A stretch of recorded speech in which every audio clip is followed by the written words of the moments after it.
Hey, I'm Justin Turpin, the mind hacker for entrepreneurs and creator of the Instant Action Framework. So I'm just going to get right down to business and share with you why your projects fail. And the 3 reasons we procrastinate, which really, you'll see, leads into it. So if you're like me, you probably have a folder or 2 or 3 or 100 on your desktop or in your computer somewhere. And in that folder, there's all these projects that you wanted to create. All these dreams, you have dreams and hopes and things that you started and you were like, yes, I'm going to do this. And somewhere along the line, some task you stopped and your project lost momentum and it just died. And now all that's left are this husk, this outer shell of a folder with all your hopes and dreams left on it. And so that's pretty normal. That's common amongst entrepreneurs. But there's a reason why that happens. And your projects, they die because they lose momentum. It's simple, just like a plane. It needs to keep momentum to stay in the air, to keep lift. And your projects need momentum as well to keep going through all the tasks that need to get done. But there's usually one project or one task within that project that you don't do. That's where you lose momentum. And you might find that there's a pattern that you lose momentum at that same point with every project.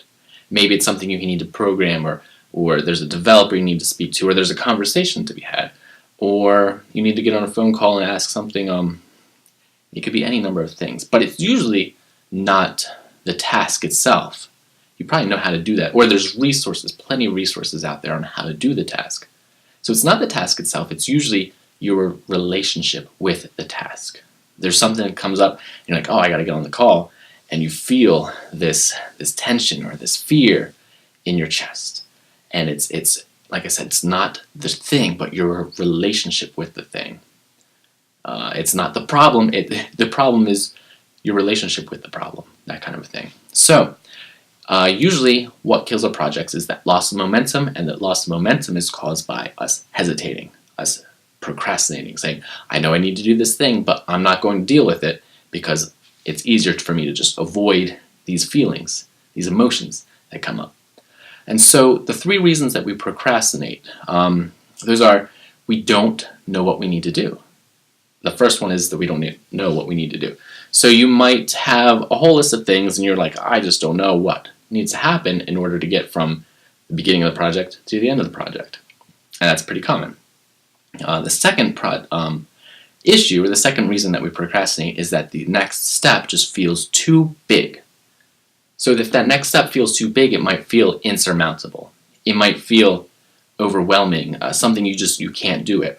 And if you feel or believe you can't do something, you're not going to do it. You're not going to try and jump like in the Matrix from one building top to the next because you don't believe that you can. And then the third reason is that we're afraid of the next step. Or we have, like I said, it's your relationship with the thing. So we experience that relationship with the thing, we encode that's been encoded in our nervous system. And when you think of the thing, or the thing is present for you, so whether it's like a primary experience, it's happening now, or you think about it, it's like a secondary experience that you're thinking about happening in the future, you feel that, you experience that in your nervous system as like an emotional imprint. It's present for you. It might even trigger you like into like feeling an anxiety, like an overwhelm, or whatever it is that is your relationship with that thing. And that becomes very present for you, and you're like, dude, I don't need to deal with this right now. I'm going to run away. I'm going to avoid dealing with this thing. And so we don't deal with it, and we don't get the task done, and our projects just die. So the way that we can deal with all that, handle the relationship with the thing, is to re-encode the way that it's been processed and stored in our nervous system. And there's lots of awesome tools with hypnosis and NLP and EFT, and just there's lots of ways to re-encode our experience with the thing, the way it's been encoded in our nervous system, so it's no longer like this emotionally charged thing. It's no longer this emotionally charged experience. It's now just a thing. It's just an experience.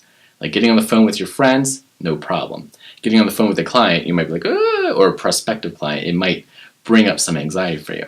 So That's why our projects fail. And it's like lack of knowing what to do, the steps are too big, or they feel scary. Those are the three things. So last year I created this program called the Instant Action Toolkit. And my plan was to just equip people with the tools that they needed to process things through. And after you get familiar with these tools, it's really easy. You can just, oh, I feel anxiety, use the tool, process it out, and now you're good. It's no longer a thing. And it worked really well. But the flaw in the plan, the flaw in the program, was that I was creating too many tools. I was handing them too much. So like if you want to take action quickly, you don't need a whole lot of stuff. You just need what works. If you want to make a race car fast, you don't need to give it all sorts of gadgets and gizmos. You just give it the strip stuff out. You take away everything that's not essential. So that's what I'm doing. I'm taking the program I created that was really awesome. It had lots of little mind tools and things to help you process through the emotional stuff. So it's no longer an emotional experience. It's just an experience. It makes it just a thing. So it's not a problem. And I've streamlined it, taken away all the extra stuff, anything that wasn't essential, stripped it away, just leaving what I now call the instant action framework. It's 4 simple steps and 3 mind tools that you can use to go from noticing you have an anxiety or fear about the step to taking action. It handles anxieties, it handles fears, it handles not knowing what you need to do. It handles all 3 of those things, all 3 of the reasons we procrastinate. So it breaks it down into an easy, small step. It handles the emotional relationship, the way that you've encoded it in your nervous system. And it gets you to take action after you've used it and you've done it for a week or 2. You can literally go from feeling the anxiety to taking action and doing the thing in 60 seconds or less. It's really awesome. So I'm doing a training, and I'd love it if you could join. It's $97, and I'll teach you the instant action framework. You'll learn the 4-step process to go from anxiety or fear or having some kind of weird relationship with a thing to feeling it just being just a thing, like, oh, I'm even drawn to take action to do this thing, in 60 seconds or less. You'll learn the 3 mind tools to process through that emotional stuff, and it's going to be like a 2.5-hour training. It's going to be $97. When I release this live, when I do this live, it'll be $97. When I release it to the public and after it's already recorded, it'll be $200. So if you want to get in on this, I would do it now and watch it live if you can. So if that sounds awesome to you, if you'd like to be able to have the resources you need to process through your emotional relationship with the thing so you can take action and no longer kill your projects because they don't lose momentum anymore, just click below to register for the training. And it's awesome. I've had great results with it myself. My clients have had amazing results. These are things that I use with my high-paying clients. So if that sounds awesome for you, just click below, register, and I'll see you on the other side.